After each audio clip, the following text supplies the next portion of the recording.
우리 말씀 보도록 하겠습니다. 오늘 말씀은 창세기 28장 20절에서 22절까지의 말씀입니다. 구약성경 41페이지 창세기 28장 20절에서 22절까지의 말씀 제가 봉독해 드리겠습니다.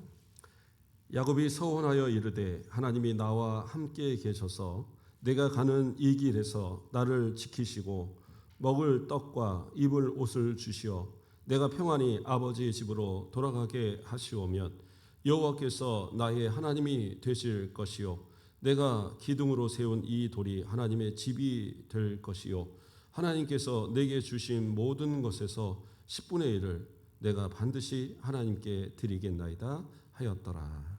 아멘. 예, 오늘도 하나님의 은혜가 우리 가운데 충만하기를 간절히 소망합니다. 예, 맞아요. 우리 오늘 권사님 기도하신 것처럼 봄이 벌써 왔어요. 예, 여러 꽃들이 폈고 벚꽃도 폈더라고요. 벚꽃도 이쪽 이 최의원 집사님 그쪽으로 해서 이렇게 돌아가면 거기 나무 몇 그루가 아주 활짝 폈어요. 예, 그래서 벌써 한 일주일만 더 있으면 아마 동천도 쭉 다 피지 않을까. 안 피었나요? 폈나요? 예, 다음 주 정도면 아마 쭉 필 것 같아요. 봄이라는 것도 그렇게 금방 오는 것 같습니다. 예, 하나님께서 봄의 꽃과 같은, 그렇죠? 따뜻한 봄 햇살과 같은 은혜와 평강이 우리 성도들에게 충만하기를 주님의 이름으로 축원드립니다. 자, 오늘 말씀은 야곱에 대해서 우리가 살펴보자 합니다. 예, 우리가 아담부터 시작해서 노아, 아브라함, 이삭 이렇게 쭉 살펴왔어요. 야곱은 믿음의 조상 이 셋 가운데 한 사람이죠. 아브라함의 하나님, 이삭의 하나님, 야곱의 하나님. 그래서 야곱은 항상 불려지는 이름이에요. 그러면 야곱은 어떤 사람인가? 저는 야곱을 한마디로 표현한다고 한다면 정말 많은 복을 받았지만 그 복을 누리지 못한 사람이 야곱이 아닌가. 저는 그런 생각을 합니다. 오늘 말씀을 살피는 가운데 내가 하나님 앞에 많은 복을 받았지만 나는 그 복을 누리고 있느냐? 왜 못 누리냐? 이러한 부분들을 한번 깊이 생각해보는 그러한 시간 되길 바랍니다. 야곱이라는 이름의 뜻은 기본적으로 뒤에서 잡다, 뒤쪽에서 잡다 이런 뜻을 갖고 있어요. 왜냐하면 이 야곱이 태어날 때 보통은 아무리 쌍둥이라도 서로 간격을 두고 1분이나 2분이나 아니면 1시간이나 아니면 심지어는 한 10시간도 이렇게 간격을 두고 태어나기도 한다고 그래요. 그런데 같이 이렇게 연이어서 태어나는 경우는 극히 드물다고 그럽니다. 거의 불가능에 가까울 정도. 그런데 야곱은 에서의 발 뒤꿈치를 붙들고 태어났어요. 그래서 그 모습이 이름이 돼버린 거예요. 그래서 뒤에서 붙잡다라는 이 이름이 야곱이 그에게 붙여지면서 이것이 발전을 해서 발 뒤꿈치를 붙들다, 더 나아가서는 속이다, 이런 의미로 이제 점점 발전을 한 겁니다. 그래서 야곱하면 기본적으로 속이는 자, 남을 넘어뜨리는 자, 이러한 그 이름들로 한마디로 사기치는 자 이런 식으로 이제 되어진 거예요. 그래서 에서가 아버지 앞에 따질 때도 저 야곱, 이 속이는 자 아니냐고 그렇게 따지거든요. 그 이름의 뜻이 아예 그렇게 돼버린. 그래서 야곱이 야복강가에서 그 주의 사자와 씨름하다가 이름을 뭘로 바꿔요? 이스라엘로. 하나님과 겨루 이겼다 해서 이스라엘로 이름을 바꿔 주시는 그러한 이제 모습을 보잖아요. 어쨌든 야곱은 그만큼 어떻게 보면 이름에서부터도 그렇게 좋은 부분은 아니었던 것 같아요. 그런데 그가 처음부터 어쨌든 복을 누리지 못하는 그런 사람이냐? 아니요. 그는 태중에 있을 때부터 복을 약속받은 사람이에요. 우리가 잘 아는 것처럼 어떻습니까? 뱃속에서 이 쌍둥이가 막 요동을 치니까 엄마 리브가가 도저히 감당이 안 되니까 하나님 앞에 하나님 이거 어떡합니까? 이거 이 뱃속에서 이 아이가 이렇게 이 두 아이가 싸우고 있는데 이거 나 도저히 감당 못 하겠어요. 그러니까 하나님 뭐라 그랬어요? 두 민족이 그 안에서 서로 대결하고 있다고. 그래서 나중에는 어떻게 해요? 큰 자가 작은 자를 섬길 것이다. 이러한 이제 약속의 말씀을 주셨어요. 거기서 큰 자라는 건 당연히 먼저 태어나는 자고 작은 자라는 것은 나중에 태어난 자겠죠. 근데 큰 자가 작은 자를 섬길 거라는 것, 그건 하나님께서 정하신 그 복의 그런 선언이잖아요. 그러니까 리브가는 그것을 들었고 또 야곱은 어쩌면 어머니를 통해서 항상 그 얘기를 들었을지 몰라요. 근데 야곱은 그것에 만족하지 못하죠. 왜요? 형한테 팥죽을 써서 그 막 힘들게 들어온 에서에게 팥죽을 통해서 장자의 권리를 사죠. 또 나중에 형이 받아야 될 축복도 어머니하고 이렇게 속여갖고 아버지를 속여서 받게 됩니다. 저는 그것을 보면서 아니 하나님께서 야곱을 복주시기로 선언하셨으면 이삭이 아무리 야곱에게 축복을 하지 않고 에서에게 축복을 했다고 해서 하나님이 야곱이 아닌 에서를 복을 주시고 야곱을 복에서 이탈시키는 그런 일은 없는 거예요. 그렇죠? 이삭이 축복한다는 것은 하나님의 언약과 하나님의 약속하신 복을 따라서 축복하는 거지 자기가 축복하는 것이 대단한 게 아니잖아요. 그러니까 우리 성도들도 가끔은 그런 착각들을 하시면 안 돼요. 어떤 분들은 그래요. 어떤 목사님, 어떤 권사님 가서 기도받으니까 되게 용해. 그분한테 가서 받으면 막 병이 나. 그런 거 생각하시면 안 돼요. 물론 신유의 은사를 제가 부인하는 건 아닙니다. 그러나 하나님께서 주시는 거예요. 그러므로 믿음으로 기도를 받으면 하나님 역사하셔요. 그러니까 기도는 담임 목사님한테 받는 겁니다. 그래서 기도 받고 싶으면 언제든지 오세요. 언제든지 또 예배 끝나고 목사님 기도 좀 받을게요. 그렇게 하는 거예요. 그렇게 해서 그것은 하나님께서 주시는 거지 내가 뭐 누구를 선택적으로 가서 저 사람은 참 용해. 그럼 무당 쫓아다니는 거죠. 그런 건 아닙니다.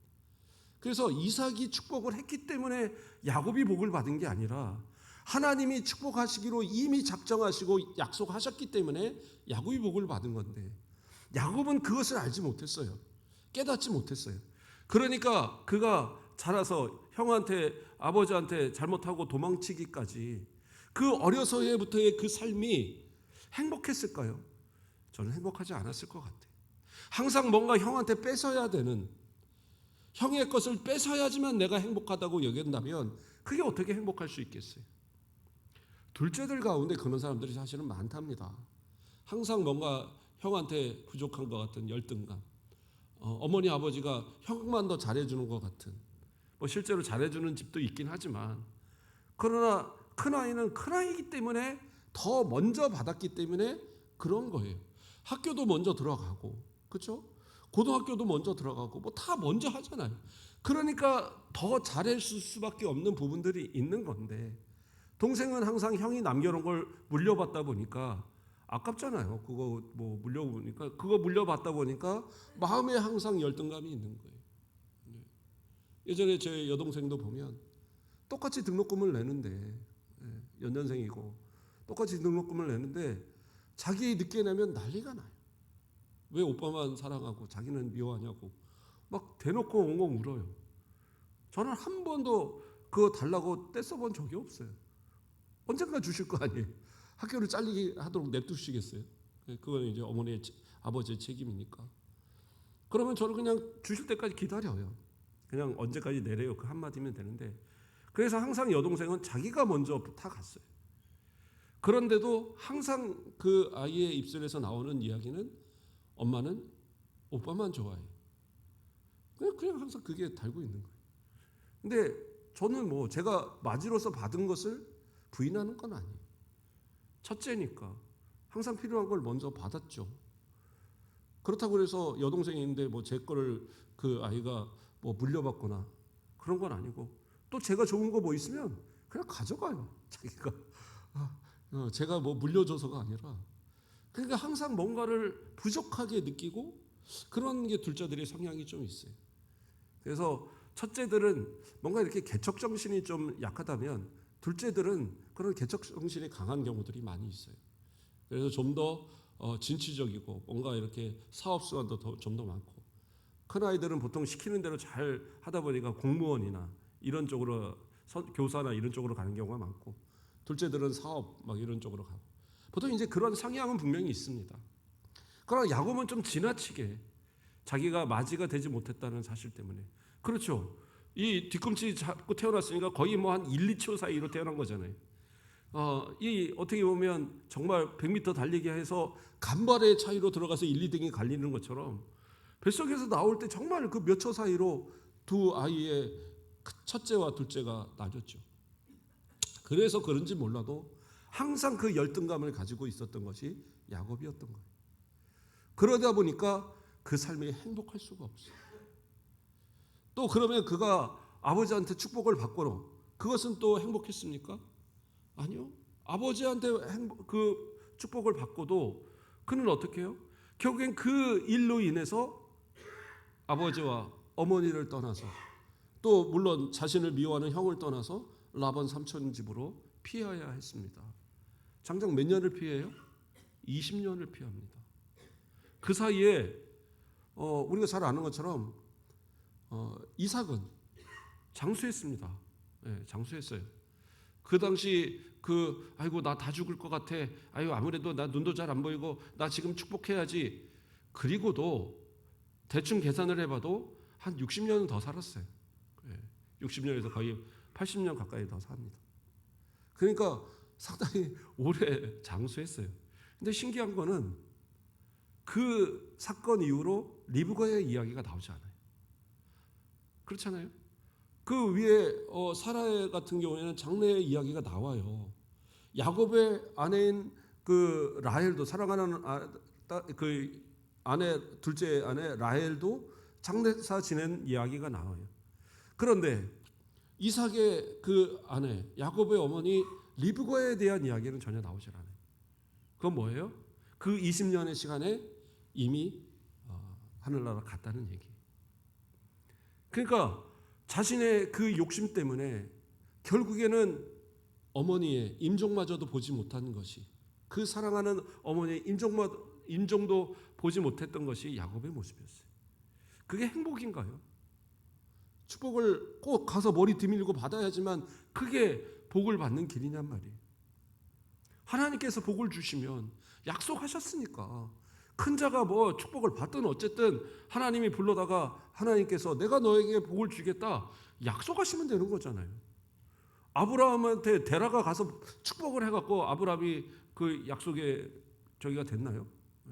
물론 아브라함은 이삭에게 축복을 했을 것 같아요. 그러니까 이삭도 야곱을 축복했겠죠.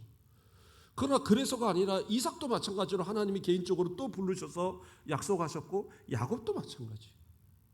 그것은 하나님께서 복을 주시는 것이 사람이 안수를 했다고 해서 그 아버지의 복이 아들에게, 아들의 복이 또 손자에게 그렇게 가는 게 아니에요.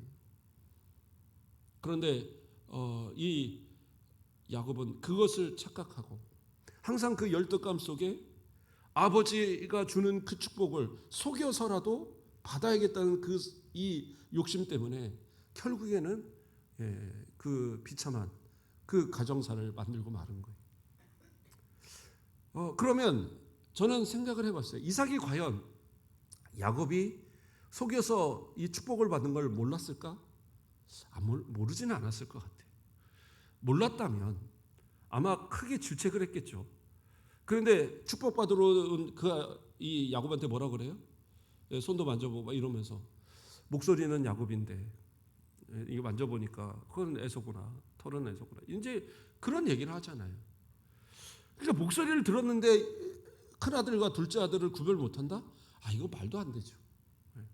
둘째 아들이 아무리 속여도 부모를 어떻게 속입니까? 남은 속일 수 있어요.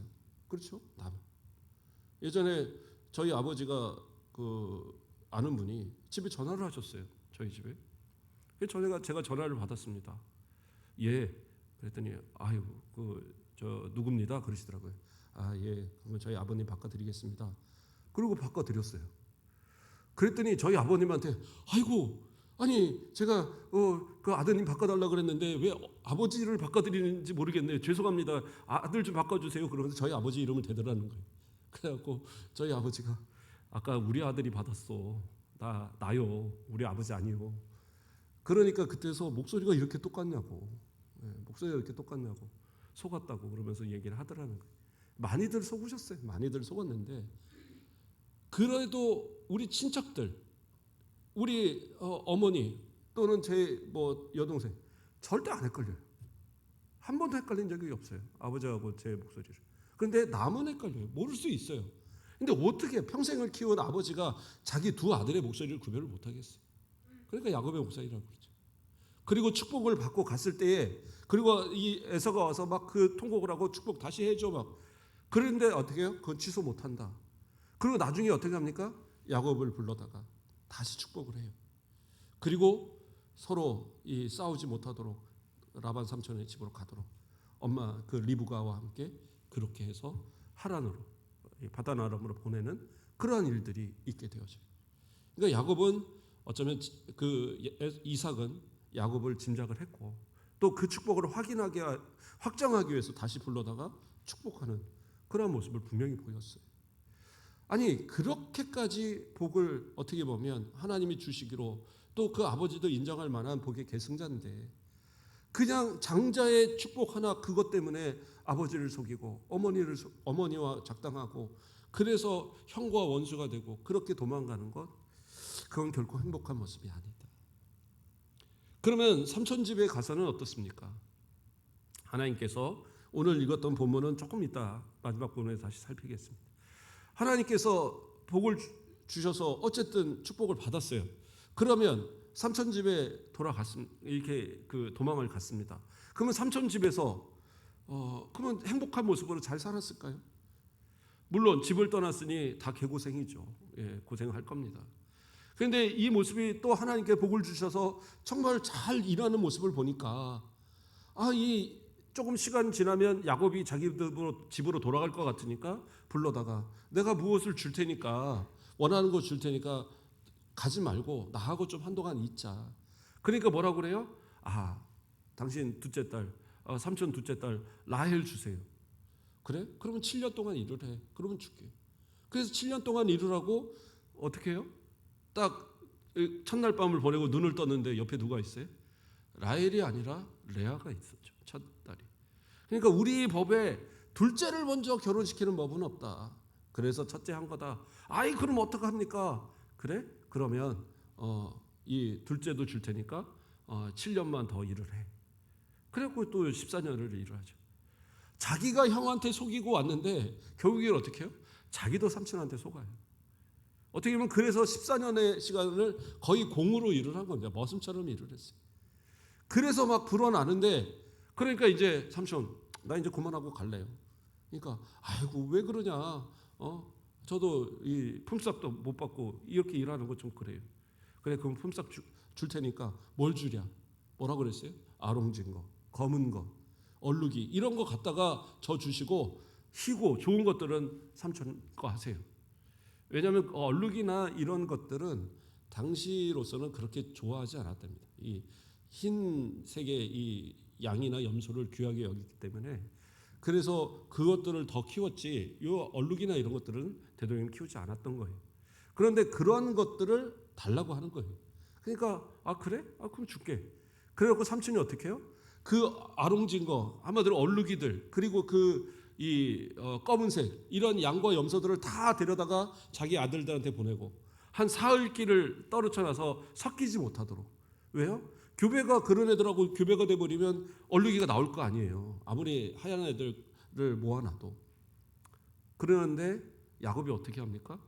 갔다가 이 살구나무 가지, 뭐 버드나무 가지, 뭐 이런 가지 벗겨갖고 물 먹는데 거기다가 딱 갖다 박아놓고, 그리고 이 건강한 애들이 거기 와서 물 먹다가 저 양 이쁜데 뭐 해갖고 둘이 결혼해서 새끼 나면 그러면 거기에 새끼들이 얼룩이가 태어나더라는 거예요. 그런데 저는 아무리 상식적으로 생각을 해도 엄마 손은 얼룩소 엄마 닮았네 그렇지 엄마 손은 황소 엄마 닮았네 해서 이렇게 나는 그 젖소가 태어나고 이런 거 난 못 봤거든요 한 번도. 그러니까 아무리 얼룩이를 갖다가 만들려고 거기다가 나무가지 벗겨놨다고 얼룩이가 태어나지 않아요. 그러니까 그러한 것들이 태어나게 하신 건 누구예요? 하나님의 은혜예요. 라반 삼촌의 그러한 어떤 이 속임을, 그거를 이 하나님께서 막으시고 그 약속한 것에 이 세경들을, 그 품삯들을 받도록 하나님이 도와주신 거거든요. 근데 야곱은 어떻게 해요? 머리를 썼잖아요. 가지들을 막 세워놨잖아요. 뭐 그러니까 나중에는 삼촌이 야 다시 조건을 바꿔. 몇 번을 바꿔, 이제 10번을 바꿨다라고 나오죠. 그런데 그렇게까지 해서 양을 모았어요. 해서 부자가 됐어요. 근데 그것이 하나님의 은혜입니까? 자기의 노력입니까? 야곱은 하나님의 은혜라고 생각하지 못했던 것 같아요. 그러니까 어떻게 해요? 계속적으로 그 편법을 쓰고, 그 결과로 이 삼촌의 아들들이 화가 났어요. 아버지를 속이고 아버지 것을 빼돌리고 뺏어서 저렇게 부자가 됐다. 그렇게 해서 막 이 부자가 됐다고 하니까, 그렇게 해서 그들을 피해서 결국엔 도망치듯이 가나안으로 돌아갈 수밖에 없었던 것이 야곱의 모습이죠. 자, 그러면 다시 우리가 아까 이야기했던 오늘 본문의 이야기로 다시 한번 돌아보겠습니다. 하나님께서 그 도망가는 야곱을 베델에서, 루스라는 지역에서, 거기서 누워서 돌베개하고 잠잘 때 꿈에서 그 천사들이 큰 이 사다리가 하늘까지 이렇게 쭉 닿아 있는데 천사들이 오르락 내리락 하는 것을 이렇게 봐요. 이게 좀 신기하네. 그리고 하늘을 딱 꿈에서 하늘을 딱 보니까 거기 누가 계셔요? 하나님이 계셔요. 그리고 하나님이 그 야곱에게 뭐라고 얘기하시냐면, 제가 쭉 읽어드립니다. 나는 여호와니 너의 조부 아브라함의 하나님이요 이삭의 하나님이라. 내가 누워있는 땅을 내가 너와 내 자손에게 주리니 내 자손이 땅에 티끌같이 되어 내가 서쪽과 동쪽과 북쪽과 남쪽으로 퍼져나갈 것이며 땅의 모든 족속이 너와 내 자손으로 말미암아 복을 받으리라. 내가 너와 함께 있어 내가 어디로 가든지 너를 지키며 너를 이끌어 이 땅으로 돌아오게 할지라. 내가 내게 허락한 것을 다 이루기까지 너를 떠나지 아니하리라. 어떻게 보면 이 아브라함이나 이삭이 받았던 것보다도 더 확실한 약속과 축복을 들려주시는 이러한 이야기가 있어요. 어딜 가든지 내가 너와 함께 할 것이라고, 떠나지 않겠다라는 아주 강력한 약속을 해주셨거든요. 그러니까 라반 삼촌의 집으로 도망가지만, 그러나 자기 혼자 가는 게 아니라 누가 함께 하셔요? 하나님이 함께 하시는 거예요. 그리고 어디에 있든지 반드시 돌이켜서 이 땅으로 돌아오게 하시고 너와 너의 후손에게 이 땅을 줄 것이고 이쪽을 통하여서 동서남북으로 퍼져나가서 이 모든 땅을 다 차지할 것이라고, 이렇게까지 축복을 주시는 이 축복을 받은, 이 대단한 거 아닙니까? 그래서 옛날 전승에 의하면, 히브리 전승에 의하면 왜 천사들이 오르락 내리락 했을까?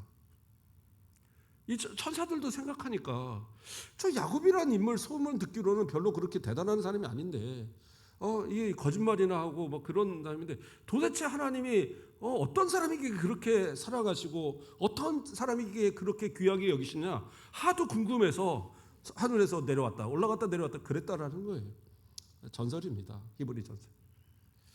그러니까 그 정도로 하나님 앞에 사랑받은 야곱, 그리고 이러한 축복받은 야곱. 그러니까 그가 잠을 깨고 너무 기분이 좋은 거예요. 그래서 단을 이 자기가 베고 셌던 그것을 이 돌을 세워놓고 그 하나님 앞에 거기서 기도하면서 서원을 합니다. 뭐라고 서원을 해요? 제가 읽어드립니다. 하나님이 나와 함께 계셔서 내가 가는 이 길에서 나를 지키시고 먹을 것과 입을 옷을 주시어 내가 평안히 아버지의 집으로 돌아가게 하시오면 여호와께서 나의 하나님이 되실 것이요 내가 기둥으로 세운 이 돌이 하나님의 집이 될 것이요 하나님께서 내게 주신 모든 것에서 10분의 1을 내가 반드시 하나님께 드리겠나이다. 아멘. 제가 눈이 가끔 잘 안 보여요. 예, 이해해 주십시오. 자, 세 가지 약속을 했습니다. 뭐를 전제로? 하나님께서 내가 이렇게 도망을 가지만 먹을 것을 주시고 입을 것을 주시고 평안하게 돌아오게만 하시면, 그러면 하나님이 앞으로 나의 하나님이 될 것이다. 이건 뭐예요? 어떠한 신도 섬기지 않고 평생 하나님만 섬길 겁니다. 두 번째는 뭐예요? 이 세운 이 돌, 이 자리가 하나님의 집이 될 겁니다. 이 얘기는 자기가 여기가 제단을 쌓고 여기를 중심으로 하나님께 예배하는 예배처소 삼겠다라는 거예요. 그리고 또 마지막으로가 뭐예요? 나의 11조를, 내 모든 재물의 11조를 반드시 하나님께 드리겠습니다. 이 세 가지 약속을 했어요. 자, 하나님이 약속을 지키셨습니까? 안 지키셨습니까? 그의 약속대로 지키셨어요.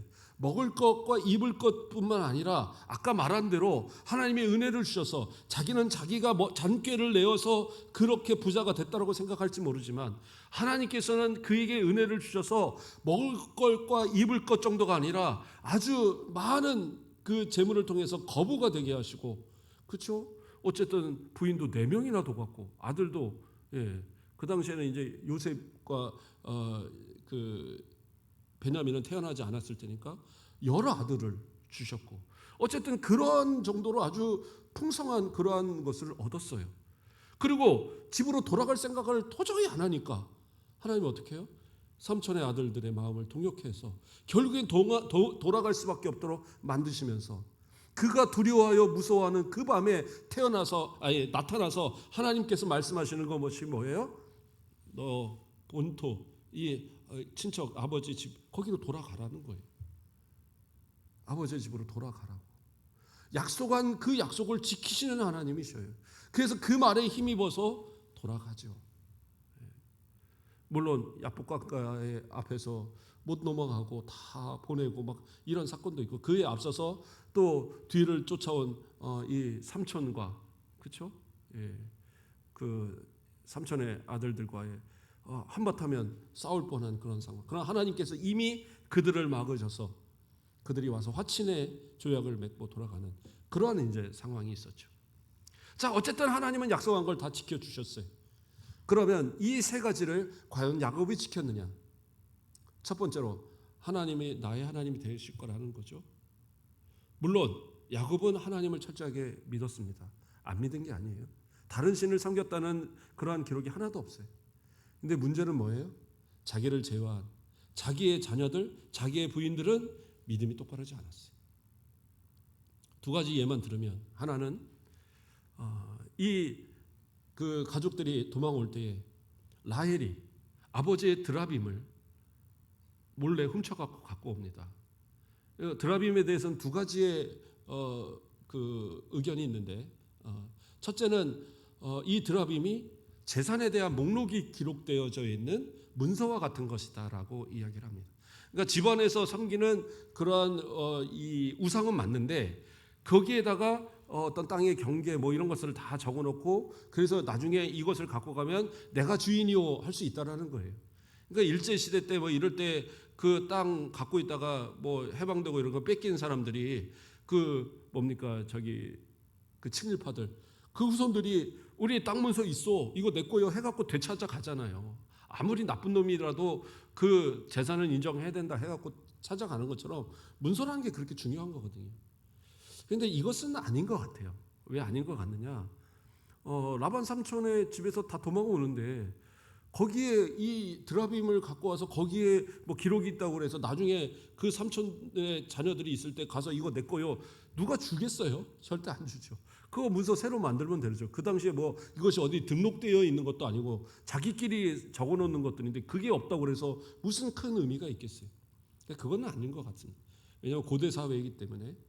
그러나 두 번째로는 당시의 사람들마다 지금 뭐 일본이라든가 뭐 중국이라든가 이런 데도 마찬가지지만 가정에 그러한 신주단지 같은 거를 놓잖아요. 거기다가 막 제사를 드리고 예배를 드리잖아요. 하나님을 섬긴다고 하면서도 그렇게 하는 문화를 갖고 있는 데들이 상당히 많아요. 어떻게 보면 남미나 이런 데서도 하나님을 섬긴다고 하지만 거의 뭐 마리아상 뭐 이런 거 또 그 여러 그 성인들 상 집에다 모셔놓고 거기다가 기도하거든요. 똑같은 얘기예요. 그런 어떤 우상들. 그래서 자기들에게 복을 주는 수호신이다라는 개념으로 드라빔을 사용하는 거예요. 그래서 라헬이 볼 때는 삼촌이 이렇게 복받은 것은 드라빔을 갖고 있기 때문에 그런 거다. 그래서 그 드라빔을 훔쳐갖고 나온 거예요. 우상의 마음이 철저하게 있는 그들이. 그러니까 라반이 하나님도 섬겼지만 라반은 하나님만 섬긴 사람이 아니라 우상과 겸하여 데라와 같이 그랬던 사람이었던 거예요. 그랬는데 결국에는 어떻게 합니까? 그렇게 해서 우상의 모습을 가지고 결국에는 삼촌을 속이고 끝까지 그걸 가지고 가죠. 두 번째 경우는 어떤 겁니까? 자, 이 두 번째 이야기를 하고 이 두 번째를 다시 또 이야기하면 이 돌이 하나님의 집이 될 것이다라고 얘기했잖아요. 그것은 뭐냐? 결국에 자기가 돌아오면 이곳에 와서 제단을 쌓고 하나님 앞에 예배의 처소로 삼겠다라는 그 의미잖아요. 어쨌든 야복강을 건너왔습니다. 그 사건에 대해서는 설명은 안 하겠어요. 어쨌든 설명을 왔어요. 그래갖고 이 에서와 만나서 화해를 했어요. 그래서 먼저 가십시오. 저 뒤따라 가겠습니다. 그리고 어디로 가요? 숫곳을 지나서 세겜에서 정착을 합니다. 세겜은요, 베델과는 그렇게 먼 거리가 아닙니다. 약 한 50km 정도 거리예요. 50km 정도 거리면 걸어서도 이 사람 천천히 걷고 어떻게 해도 이틀이면 가는 거리잖아요. 그러니까 그렇게 먼 거리가 아니에요. 어떻게 보면 거기가 거기예요. 그러니까 이 야곱의 생각은 그래 굳이 거기까지 가서 베델까지 가서 제단 쌓을 필요 있겠어? 그래서 세겜에서 사람들이 많이 사는 곡창지대인 그곳에다가 자리를 잡고 거기다가 제단을 쌓습니다. 그러면서 하나님, 이스라엘의 하나님 그렇게 명명하면서 거기다가 제단을 쌓고 하나님 앞에 제사를 드려요. 그러면 그게 잘한 거냐? 하나님께 약속을 어긴 거죠. 그래서 결국에는 거기서 어떻게 됩니까?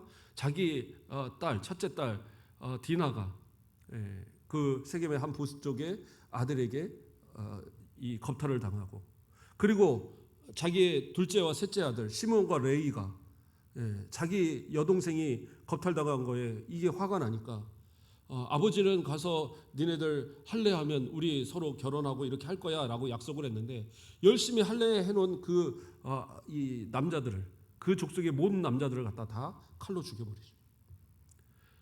그 세겜에서 결국에 어떻습니까? 딸은 겁탈을 당하고 두 아들은 살인자가 돼버렸어요. 그때 하나님 뭐라고 그러세요? 베들로 가라고 말씀하셔요. 그때에 이 야곱이 한 일이 뭐냐? 야곱이 한 일이 뭐예요? 자기 자녀들에게 있는 우상의 의복, 우상의 폐물들, 우상 단지 다 갖다가 내놓으라고 해서 그거를 땅에다 묻어버리고 베들로 출발을 합니다. 뭐예요? 그 자손들이 이미 우상에게 쩌들어 있는 그러한 모습이었다라는 거예요. 아니 내가 하나님을 잘 섬긴다 그것만 가지고 하나님 앞에 약속을 지켰다 그러면 그건 말이 안 되죠. 내가 진짜 하나님을 철저하게 섬기고 내 하나님을 나는 믿는다고 한다면 내 자녀에게도 내 가족에게도 내 아내에게도 오직 하나님만 섬기게 해야지. 그러다 보면 뭐예요? 저 소돔의 롯과 같이 아무에게도 영향력 끼치 못하는 그러한 의인, 겨우겨우 목숨 건지는 그러한 모습과 뭐가 다르겠어요? 그래서 야곱은 결국엔 베들로 가서 제단을 쌓습니다. 그러니까 억지로라도 그 두 가지 약속을 지키게 했어요. 그러면 세 번째, 11조를 했을까요? 성경은 11조를 했다는 얘기가 하나도 나오진 않아요. 근데 이제 학자들에 따라서는 제단을 뭘로 쌓겠느냐? 다 그 11조 갖다가 하나님 앞에 드리면서 제단을 쌓고 양을 드리고 소를 드렸을 것이다. 물론 그렇게 짐작할 수도 있어요. 그러나 상당히 많은 거부였기 때문에 그것을 드리려고 한다면 아마 그 솔로몬이 그 제사 일천제 드렸던 것처럼 몇 날 며칠을 드려야 될 수도 있어요. 그러나 야곱은 그렇게 했다는 이야기는 하나도 나오지 않아요. 11조를 했다 안 했다의 의미가 아니에요. 제가 말하는 것은 서원하는 것, 하나님 앞에 서원한 것을 드릴 그 지킴에 있어서 소홀했던 그의 모습들. 그는 어쩌면 이 정도면 지켰지라고 생각할지 모르지만 어느 것 하나 제대로 지키지 못할 때에 하나님께서는 그것을 지키도록 이끄시긴 하지만 그러나 그것을 통해서 누리는 복은 제대로 누리지 못했다. 그리고 마지막으로 하나, 그러면 그의 나머지 삶은 복된 삶을 살았느냐? 아니요. 사랑하는 아들 이 요셉이 채색 옷을 입고 막 그렇게 이쁘게 했는데 형들에게 미움을 받아서 종으로 팔려갔잖아요. 그런데 아버지는 뭘로 알았어요? 짐승에게 찢겨서 죽은 걸로 알았어요. 자식이 죽으면 가슴에 묻는다 그러잖아요. 그 사랑하는 아들을 잃고 나서 얼마나 마음이 아팠겠어요. 그 요셉을 다시 만나기까지의 시간이 얼마나 걸려요? 요셉이 17세에 종으로 팔려갔어요. 30세에 그 총리가 됐어요. 그리고 7년의 풍년이 있었어요. 그리고 흉년이 한 2년쯤 되어서 그때 가서 이제 형들이 사러 가고 막 거기서 이제 아버지를 만나고 이런 이제 일들이 일어나거든요.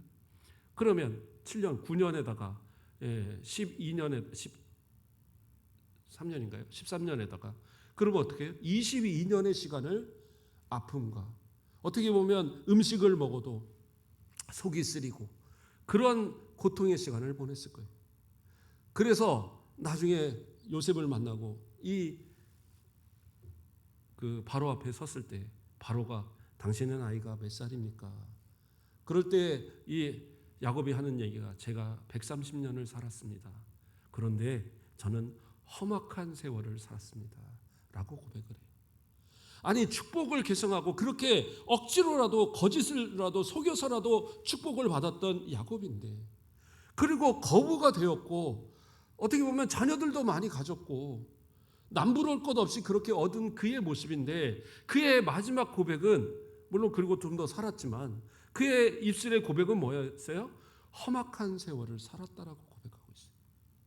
어쩌면 복은 받았지만 그 복을 누리지 못했던 야곱의 모습을 단적인 그 한마디로 표현한다고 생각을 합니다.